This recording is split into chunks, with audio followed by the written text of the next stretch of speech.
Hello friends, कैसे हैं आप? आई होप सब अच्छे होंगे। Welcome back on my YouTube channel Pooja Dagar ji के क्वेश्चन फॉर ऑल एग्जाम। जय माता दी। जल्दी से स्टार्ट करते हैं क्वेश्चन नंबर 1 से, और ये टॉपिक रहेगा 25 पाचन, उत्सर्जन और श्वसन प्रणाली। और यहाँ पर हम करने वाले हैं केवल 10 मिनट में 20 क्वेश्चन, 20 क्वेश्चन करने वाले हैं। तो डेली आप 10 मिनट निकाल लीजिएगा साइंस के लिए। और अभी तक चैनल को ज्वाइन नहीं किया है तो ज्वाइन कर लीजिएगा फटाफट से, क्योंकि यहाँ पर हम कर रहे हैं साइंस के इंपॉर्टेंट क्वेश्चन।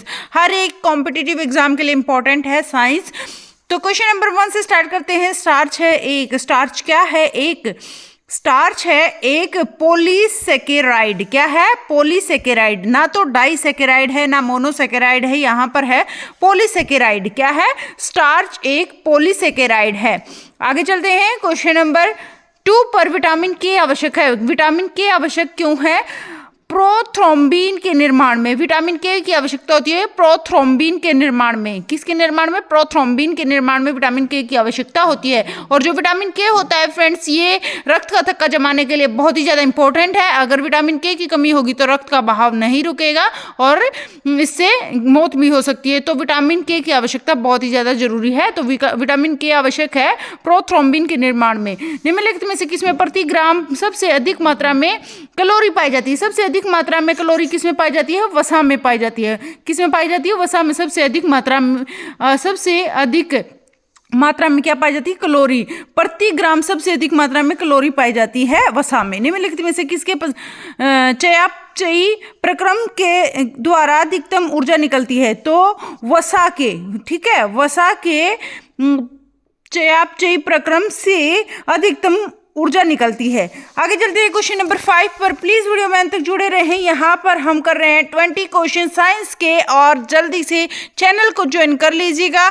बहुत ही ज़्यादा इंपॉर्टेंट क्वेश्चन रहेंगे आपके लिए हर एक एग्जाम के लिए। निम्नलिखित विटामिनों में से कौन सा सबसे किसी सोपन को पर्याप्त समय तक याद रखने के लिए मददगार है? तो सोपन ऐसा कौन सा है जो हम याद रख सकते हैं? सोपन को याद रखने के लिए सबसे ज़्यादा इंपॉर्टेंट विटामिन कौन सा रहता है? यानी मेमोरी को शार्प रखने के लिए विटामिन B6 की सबसे ज्यादा जरूरत होती है, B6 की। आगे चलते हैं क्वेश्चन नंबर 6 पर। निम्नलिखित में से कौन सा अल्फा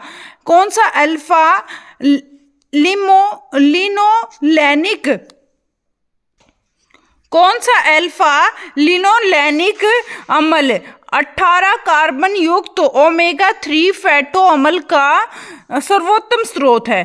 तो यहाँ पर कौन सा अल्फा लिनोलेनिक अम्ल है जो कि सर्वोत्तम स्रोत है? मोठो है, मूंग है, अलसी है या फिर जई है?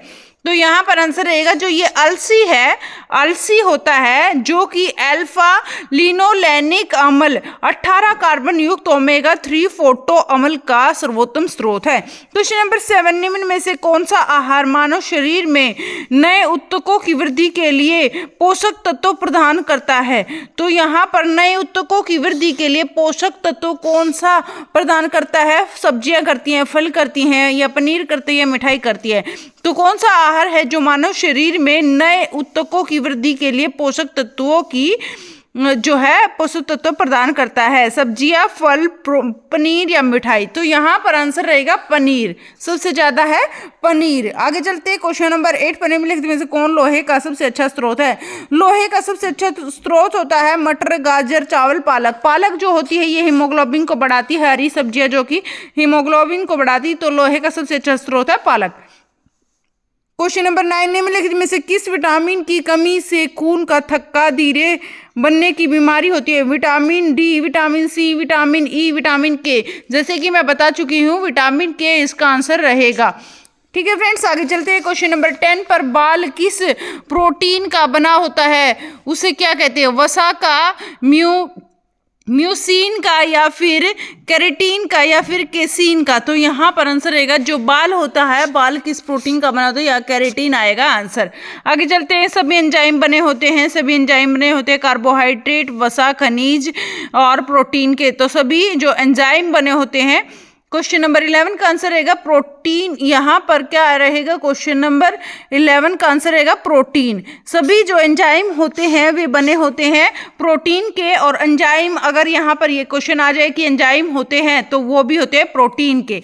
आगे चलते हैं क्वेश्चन नंबर 12 पर निम्नलिखित में से कौन कैल्शियम का सबसे प्रचुर स्रोत है? सबसे ज्यादा कैल्शियम इनमें से जौ में, गेहूं में, रागी में, ज्वार में, किसमें सबसे ज्यादा कैल्शियम का स्रोत माना गया? प्रचुर मात्रा में कैल्शियम का स्रोत किसे माना गया है? तो ये जो रागी है प्रचुर मात्रा में कैल्शियम का स्रोत माना गया है। निम्नलिखित में से किसकी उपस्थिति के कारण दूध में मिठास आ जाती है? दूध में मिठास किसकी उपस्थिति के कारण आ जाती है? लैक्टोज की, माइक्रोज की, या फिर सुक्रोज की, या फिर कैरोटीन की? तो यहाँ पर आंसर रहेगा क्वेश्चन नंबर 13 का लैक्टोज। लैक्टोज की वजह से दूध में मिठास आ जाता है। क्वेश्चन नंबर 14, दूध में विद्यमान सेकेराइड है। तो दूध में जो विद्यमान है क्या? सेकेराइड है। सेकेराइड जो है दूध में विद्यमान है वह क्या है? लैक्टोज है, सुक्रोज है, माल्टोज है, सेलोबायोस है। तो यहाँ पर आंसर रहेगा लैक्टोज आएगा। क्या आएगा? दूध में विद्यमान सेकेराइड है लैक्टोज। क्वेश्चन नंबर 15 पर चलते हैं। प्लीज वीडियो में अंत तक जुड़े रहें और वीडियो को लाइक करना ना भूलें, ज़्यादा से ज़्यादा शेयर करें और चैनल पर नए हैं तो चैनल को जल्दी से सब्सक्राइब कर लीजिए, ज्वाइन कर लीजिए। क्वेश्चन नंबर 15 पर चलते हैं। यही क्वेश्चन हमारे पेंडिंग है, बस कर लेते हैं इनको भी फटाफट से। जैसे कि मैंने कहा है केवल 10 मिनट की अपनी क्लास होती है, 10 मिनट में हम साइंस के कम से कम 15-20 क्वेश्चन प्रैक्टिस कर लेते हैं डेली। तो बस 10 मिनट आप डेली निकाल लीजिएगा। 3 से 3:30 नहीं, अभी 3 से 3:30 क्लास नहीं होती है, अभी 3 से 3:10 तक क्लास हम कंप्लीट कर लेते हैं। और अगर ज़्यादा ही इंपॉर्टेंट क्वेश्चन हो तो 3 से 3:15 तक हो जाते हैं हमारे सारे क्वेश्चन कंप्लीट बहुत अच्छे से। और क्वेश्चन में ही भी हम अपना कंसेप्ट क्लियर कर लेते हैं। तो जुड़े रहिए चैनल के साथ। आगे चलते हैं क्वेश्चन नंबर 15 पर। निम्नलिखित में से कौन से प्राणी अपनी आंत्र में जल का संग्रहण कर लेते हैं? ऐसा कौन सा प्राणी है जो अपनी आंत्र में जल का संग्रहण कर लेता है? ऊंट है, मोलोक है, या फिर जेब्रा है, या फिर यूरोमेस्टिक्स है? तो यहाँ पर क्या आंसर रहेगा? यहाँ पर आंसर रहेगा हमारा ऊंट। क्या रहेगा? ऊंट आंत में जल का संग्रहण करने वाला होता है ऊंट। ऊंट अपने कुबड़ का उपयोग किस काम के लिए करता है? ऊंट जो है अपना जो कुबड़ होता है उसका प्रयोग किस काम के लिए करता है? वसा के संग्रहण के लिए, जल के संग्रहण के लिए, या फिर मरुभूमि की भालू में चलते समय शरीर का संतुलन बनाए रखने के लिए, या फिर तापमान के नियमन के लिए? तो जो ऊंट होता है अपने कुबड़ का उपयोग करता है वसा के संग्रहण के लिए। किसके लिए? वसा के संग्रहण के लिए। तो 16 का आंसर रहेगा फ्रेंड्स, क्या रहेगा? वसा के संग्रहण के लिए ए आंसर रहेगा। क्वेश्चन नंबर 17, यहाँ पर हमारे 4 ही क्वेश्चन बचे हैं, तो 4 क्वेश्चन भी देख लेते हैं। मानव पोषण के लिए टमाटर बहुत बहुलक स्रोत है। तो जो मानव पोषण है उसके लिए टमाटर जो है बहुलक स्रोत है। किसका? साइट्री कमल का। कौन से अमल का? साइट्री कमल का मानव पोषण के लिए टमाटर बहुलक स्रोत है, साइट्री कमल का। सेब का हृदय रोगियों के लिए विशेष महत्व होता है। जो सेब होती है जो हार्ट से रिलेटेड जिसको रोग होता है उसके लिए इम्पोर्टेंट होती है खाने में, क्योंकि वह बड़े स्रोत हैं किस चीज़ के? केवल पोटेशियम के। कौन सी चीज़ के? केवल पोटेशियम के बड़े स्रोत हैं सेब। क्वेश्चन नंबर 19, राइबोफ्लेविन की कमी से कौन सा रोग होता है? तो राइबोफ्लेविन की कमी से होता है ओस्ट विदरता। ओस्ट विदरता नामक रोग होता है राइबोफ्लेम की कमी से। इंपॉर्टेंट है चारों के चारों क्वेश्चंस फ्रेंड्स।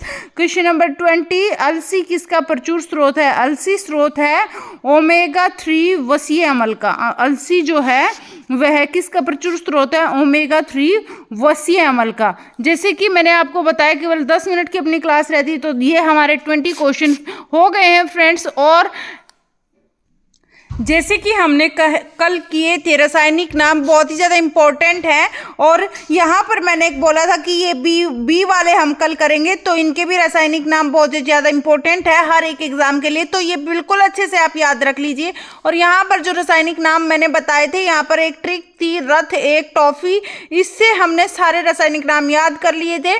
तो विटामिन ए जो होता है, रथ का र जो है वह रेटिनॉल, और थायमीन, ए एस्कॉर्बिक एसिड, सी को रिप्रेजेंट करता है, और क जो है यह कैल्सीफेरॉल, डी विटामिन को रिप्रेजेंट करता है, और ई के लिए टोकोफेरॉल, और फी के लिए यहाँ पर के विटामिन है फिलिक्विनोल। ठीक है, फिलिक्विनोल। तो ये हो गए यहाँ पर इसके नाम। तो एक ट्रिक से आप सारे नाम ऑप्शन की हेल्प से कर सकते हो आराम से। और यहाँ पर इनके भी रासायनिक नाम एक बार याद कर लेते हैं। B1 का रासायनिक नाम क्या है? B1 का रासायनिक नाम है थाइमीन। क्या है? थाइमीन है। और B2 का रासायनिक नाम है रेबोफ्लोविन। क्या है? B2 का रेबोफ्लोविन। और B3 का रासायनिक नाम है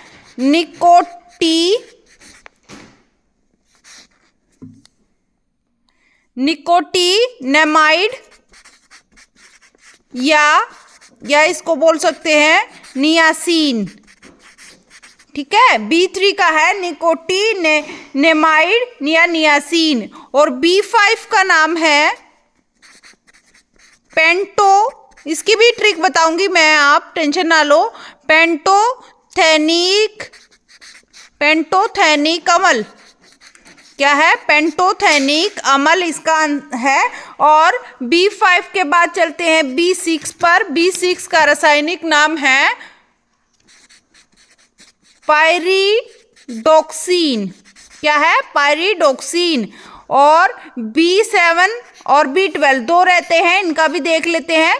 B7 का रासायनिक नाम है बायोटीन। क्या है? बायोटीन इसका रासायनिक नाम है। और B12 का रासायनिक नाम है यहाँ पर भी B12 का रासायनिक नाम है साइनोकोबाल्मीन। ये इसका नाम है। ठीक है फ्रेंड्स, और इसकी मैं अभी एक ट्रिक बना देती हूँ। जैसे थ से थ रे नी, फर्स्ट वाला अक्षर ले लेते हैं थ रे नी। तो यहाँ पर जो ट्रिक बनी है थारेनिको पेंटो, थारेनिको पाई बायो सय। ठीक है, थारेनिको पेंटो पाई बायो मिल गई तो बाय कर दिया सय। ठीक है, तो यहाँ पर जैसे सा बोलते हैं ना राजस्थानी में, तो इस तरह से था माने थाइमीन, था माने थाइमीन, रे माने रेबोफ्लोविन और नी माने निकोटीनेमाइड या इसको नियासिन भी बोलते हैं, निकोटीनेमाइड नियासिन। और B5 है पेंटोथेनिक अम्ल। पेंटोथेनिक अम्ल ये हो गया पेंटो का B5 पेंटोथेनिक अम्ल। और ये हो गया पायरिडोक्सिन, B6 का पायरिडोक्सिन। और यहाँ पर बायोटीन बायो हो गया, तो यहाँ पर 7 आ गया B7 बायोटीन का। और लास्ट वाला है सय माने साइनोकोबाल्मीन। ठीक है, साइनोकोबाल्मीन। ये हो गए सारे के सारे नाम आपको याद।